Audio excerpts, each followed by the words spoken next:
Dando sequência ao nosso estudo, perdoe-me, houve uma interrupção aqui, porque eu não verifiquei a questão da bateria e infelizmente a bateria acabou e eu não tive tempo hábil para conectar o carregador. Por isso, caiu a transmissão e agora eu vou voltar com uma segunda parte, que a parte primeira nós falamos sobre as fontes da tentação. Agora nós vamos aprender as condições que Deus estabelece para vencermos as tentações, ok?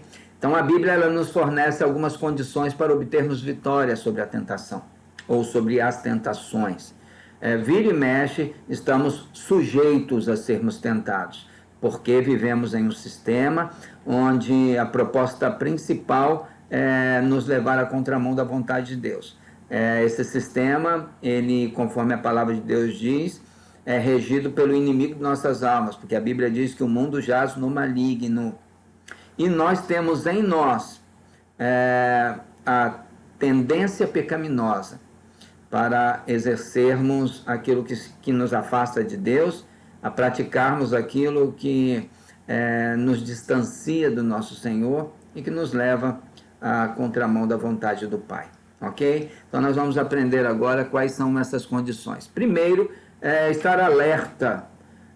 A Bíblia nos orienta a vigiarmos e orarmos, porque o nosso adversário, ele realmente está ao teu redor. Porque ao nosso redor está o Senhor. Agora, o Senhor está ao nosso redor quando eu me potencializo com a palavra de Deus. Porque, do contrário, se eu não tiver a iniciativa de formar esta armadura ao meu redor, o inimigo vai encontrar campos vulneráveis para me afetar. Então, Deus, ele nos possibilita, por meio da sua palavra, a capacitação para vencermos o mal, mas temos que ter a iniciativa. Não adianta muito nós queremos vencer o inimigo sem nos potencializarmos com a palavra, porque é a palavra que vai formar esta armadura e nos vai capacitar. Portanto, é a palavra de Deus e a prática, a prática é treinar aquilo que a gente aprende na palavra de Deus. São esses dois elementos, e eu coloco um terceiro aqui, que é a oração, que é a forma que tenho como certificar de que o que tenho aprendido na palavra e tenho praticado com as minhas iniciativas tem acontecido. Que a oração ela me leva a fazer uma avaliação também. A oração, além de nos levar a conversar com Deus, ela nos faz ter uma percepção de qual nível estamos. Por meio da oração é possível que isso aconteça. Então, a intenção aqui é de estarmos vigilantes. O crente cai na tentação porque não se encontra alerta à possibilidade de ser tentado. Volto a dizer, nós não somos imunes. Então, independente do nível de capacitação que estejamos no que diz respeito à intimidade com Deus provocada pela leitura, pelo alimento da palavra de Deus, independente da condição que estejamos, seremos tentados. Agora, a diferença é que, se eu estou fortalecido por meio da palavra de Deus, a tentação não vai ter eficácia, não vai encontrar resultados positivos ao acontecer. Só que se eu estiver vulnerável, ela encontrará vulnerabilidade.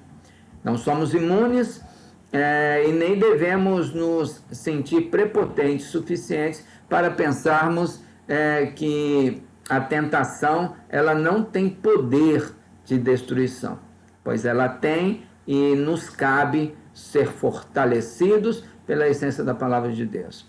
Aqui em Mateus 26, 41, vamos fazer a leitura desse texto. Mateus 26, 41. Aqui.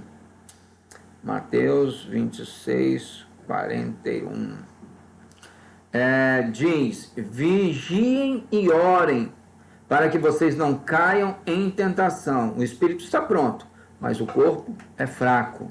Vigiem e ore para que não caia em tentação. O espírito está pronto, mas a carne é fraca, porque está corrompida. O espírito está pronto no que diz respeito a eu acioná-lo. O Espírito Santo de Deus que há em nós precisa ser acionado. De que forma? Alimentando.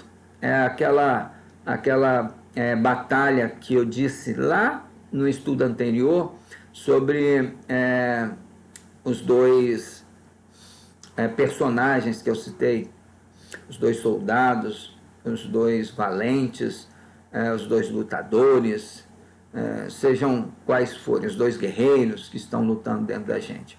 Um representa o espírito e o outro representa nossa inclinação à carne. É o que alimentarmos mais que vai ser vencedor. E se você alimenta mais com a palavra de Deus, o que vai ser vencedor é o espírito.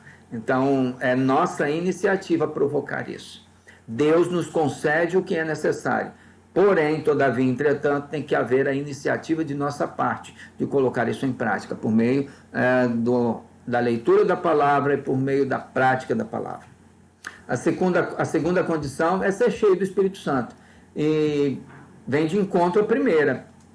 Ser cheio do Espírito Santo quer dizer estar munindo, fortalecendo a presença do Espírito Santo de Deus que é em nós.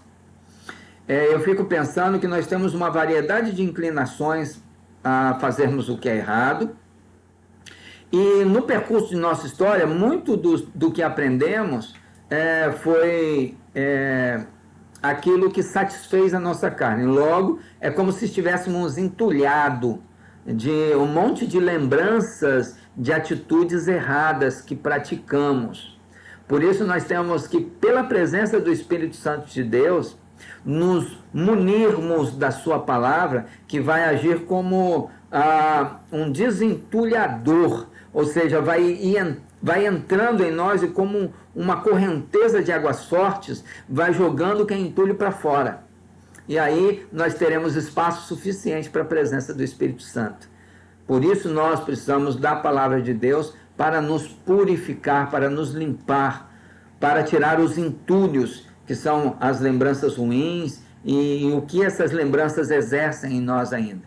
Esses desejos que se potencializam por meio dessas lembranças. Então nós precisamos, por meio do Espírito Santo de Deus, por meio da palavra de Deus, potencializar a presença do Espírito Santo de Deus em nós. Por isso que eu digo que a qualidade e a quantidade do Espírito Santo de Deus em nós vem por meio da nossa busca à palavra, ok? Então, a terceira condição é agir imediatamente. A tentação deve ser vencida no momento em que surge. Nunca devemos adiar a ação. Veja a progressão do processo da tentação até o pecado em Tiago, ó. Cada um, porém, é tentado quando atraído e enganado pela sua própria cobiça. Então, a cobiça, havendo concebido, dá a luz ao pecado. E o pecado, sendo consumado, gera morte. É o caso do rei Davi. O rei Davi não saiu para a batalha nesse dia específico, foi para a bancada do seu castelo, olhou para baixo e viu Betseba. Então, se ele, quando viu Betseba em trajes íntimos e ele tivesse desviado, ele teria vencido a tentação, mas ele foi vencido pela sedução, ele concentrou o seu olhar naquilo que era tentador, e isso consumou ao pecado. Ele teve o pecado, ele praticou o pecado, e tendo praticado o pecado, Betseba ficou grávida. Tendo ficado grávida, ele precisou armar uma forma de que Urias pensasse que fora ele, mas não conseguiu, e acabou então provocando a morte de Urias. E isso fez com que o filho de Betseba posteriormente viesse a morrer. Então, entendemos isso. Se nós concentrarmos, cedermos à tentação, os desdobramentos de termos cedido à tentação leva à morte. Então nós precisamos estar bem atentos a isso. A quarta condição, conhecer os livramentos bíblicos, que é o que em grande parte eu já mencionei. Por exemplo, em 1 Coríntios 6,18, vamos lá, 1 Coríntios 6,18, capítulo 6, versículo 18, diz o seguinte: fujam da imoralidade sexual. Qualquer outro pecado que uma pessoa cometer é fora do corpo, mas aquele que comete imoralidade sexual peca contra o próprio corpo. Então há uma variedade de tentações, há uma variedade de pecados, e cada um com uma tentação específica. E a palavra nos diz que precisamos fugir, precisamos renunciar, e é só quando estivermos fortes pela palavra de Deus, por termos absorvido a potencialidade que vem da palavra de Deus, causando uma presença mais expansiva do Espírito Santo de Deus em nós, é que nós conseguiremos dizer não para aquilo que é tentador, ok? Quinta condição, a quinta condição é orar pedindo a vitória. Aqui em Mateus 26, 41, Mateus 26, 41, Mateus 26, 41, diz, é o texto que eu li lá em cima, que vem aqui a trazer a culminância do nosso estudo. Vigiem e orem para que vocês não caiam em tentação. O espírito está pronto, mas o corpo é fraco. A carne é fraca. Vigiar e orar.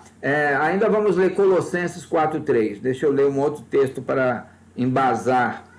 Colossenses 4:3. Ao mesmo tempo, orem também por nós, orem para que Deus nos dê a oportunidade de anunciar a sua mensagem, a fim de falarmos da verdade a respeito de Cristo, que estava escondida. Por causa de anunciar essa mensagem que Paulo diz estar preso. Então, orar. Nós precisamos, então, orar uns pelos outros para que estejamos fortalecidos, para que haja um revestimento. Cumpramos a parte que nos cabe, que é nos encher da palavra de Deus, é nos encher desse alimento para a expansão do Espírito Santo em nós, para assim conseguirmos dizer não àquilo que é tentador, para colocarmos o guerreiro espiritual no topo, ao alimentarmos com a palavra de Deus e com um testemunho vivo das nossas ações, das nossas atitudes. Assim fazendo, nós estaremos preparados. E aí, a parte que cabe ao nosso Senhor acampar ao nosso redor anjos que estarão entrando com providências, como por exemplo, também desenvolvendo até por meio de outras espécies a nossa sustentação, como fez com Elias. Elias, ele precisava alimentar-se, e os corvos, e Deus deu ordem aos corvos que o alimentassem. Então, tendo essa potencialidade da oração. A oração, então, move as mãos de Deus. Então, é nisso aí que se traduz o nosso estudo desta tarde, e eu espero que possa ajudá-los. Qualquer dúvida que vocês tiverem, é só colocar aí no WhatsApp e eu terei o prazer em respondê-las, ok? O vídeo ficou um pouco comprido e foi até importante estar em duas partes, tá bom? Um abraço forte e até o próximo estudo.